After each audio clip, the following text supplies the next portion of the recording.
সুপ্রিয় দর্শক মণ্ডলী, সবাইকে শুভেচ্ছা। আজ 10 ডিসেম্বর মিয়ানমারের রাখাইন রাজ্যের আরাকান আর্মি রাখাইনের অত্যন্ত গুরুত্বপূর্ণ শহর মংডু শহর দখল করে নিয়েছে।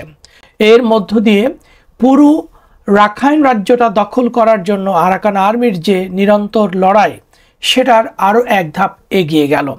এখানে মনে রাখা জরুরি, এর আগে বুথিডং বলে যে একটা গুরুত্বপূর্ণ শহর আছে, সেটা আরাকান আর্মির দখলে চলে গেছে এবং চীন রাজ্যের ভারত সীমান্ত সংলগ্ন পালেতোয়া ইতিমধ্যে আরাকান আর্মির দখলে চলে আসছে।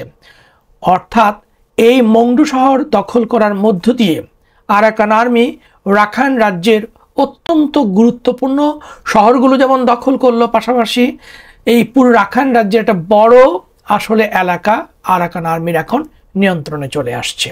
কিন্তু আরাকান আর্মির এই মংডু শহর দখল করাটা বাংলাদেশের জন্য খুবই তাৎপর্যপূর্ণ।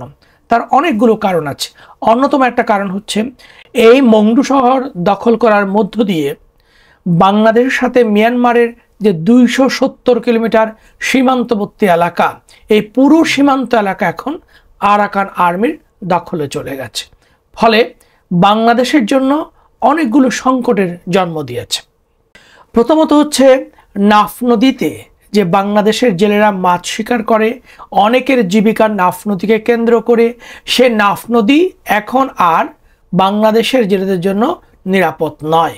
ইতিমধ্যে আমরা সংবাদপত্রে দেখেছি, আমরা জানি যে মিয়ানমারের আরাকান আর্মি নাফ নদীতে মাছ ধরা অবস্থায় ট্রলারের মাঝিদেরকে এখান থেকে ধরে নিয়ে গেছে এবং লাশ পাওয়া গেছে, এরকম ঘটনা আমরা দেখেছি। ফলে পুরো সীমান্ত যখন আরাকান আর্মির নিয়ন্ত্রণে চলে যায়, তখন সীমান্তবর্তী অঞ্চল, বিশেষ করে টেকনাফের মাঝি মাল্লা এবং জেলেদের জীবন এবং জীবিকার উপরে একটা গভীর দীর্ঘমেয়াদী প্রভাব পড়বে। আর একটা প্রভাব যেটা পড়বে সেটা হচ্ছে, রোহিঙ্গারা যে বাংলাদেশের যে বসবাসরত প্রায় 13 লক্ষ রোহিঙ্গাদের যে প্রত্যাবর্ষণের সম্ভাবনা, সেটাও খানিকটা আবার নতুন করে সংকটের মুখে পড়ল। যদি ধরেই নিচ্ছি যে আমরা এই মংডু শহর, বুথিডং শহর দখল করা হয়েছে, এই দখলের ধারাবাহিকতায় অর্থাৎ কন্টিনিউটি যদি চলতে থাকে, তাহলে একসময় আমরা দেখব যে রাখাইনের রাজধানী সিতোয়ে একসময় আরাকান আর্মি দখল করে নেবে। তখন রোহিঙ্গা প্রত্যাবাসনের সম্ভাবনা আরাকান আর্মির ইচ্ছা অনিচ্ছার উপরে নির্ভরশীল হয়ে পড়বে। কিন্তু বড় সংকট তৈরি হয়েছে বাংলাদেশ রাষ্ট্রের সাথে মিয়ানমার রাষ্ট্রের মধ্যে যে ডায়ালগ করবার কথা, সে ডায়ালগের সম্ভাবনা এবং স্কোপসটাও বেশ জটিল হয়ে উঠেছে।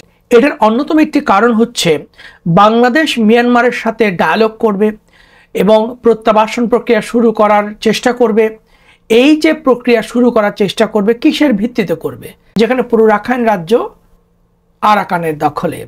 সুতরাং মিয়ানমার সরকারের সাথে ডায়ালগ করলেও খুব একটা ফলপ্রসূ হবে না, কারণ রোহিঙ্গাদেরকে যে নিয়ে যাবে যে রাখাইনে, সে রাখাইনের উপরে মিয়ানমারের সরকারের কোনো কর্তৃত্ব নেই।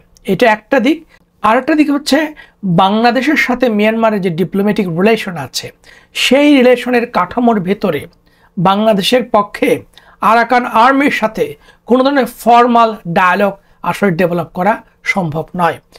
কেননা যতদিন না পর্যন্ত ন্যাশনাল ইউনিটি গভর্নমেন্টের আন্ডারে যেসব বিভিন্ন ধরনের রিজিওনাল রেজিস্ট্যান্স গ্রুপগুলো লড়াই করছে জান্তা বাহিনীর সাথে, তাদের সম্মিলিত একটা বিজয় না হচ্ছে এবং মিয়ানমারের এই জান্তা সরকারের পতন না হচ্ছে, নতুন ডেমোক্রেটিক গভর্নমেন্ট যতদিন না পর্যন্ত সরকার গঠনের দায়িত্ব নিচ্ছে, ততদিন পর্যন্ত আরাকান আর্মি মিয়ানমারের রাষ্ট্রের কাঠামোতে একটি বিদ্রোহী সশস্ত্র গোষ্ঠী। আমরা একাডেমিক ল্যাঙ্গুয়েজে বলছি রেজিস্ট্যান্স গ্রুপ, কিন্তু মিয়ানমার রাষ্ট্রের কাঠামোতে এটা হচ্ছে বিদ্রোহী এবং সশস্ত্র গ্রুপ।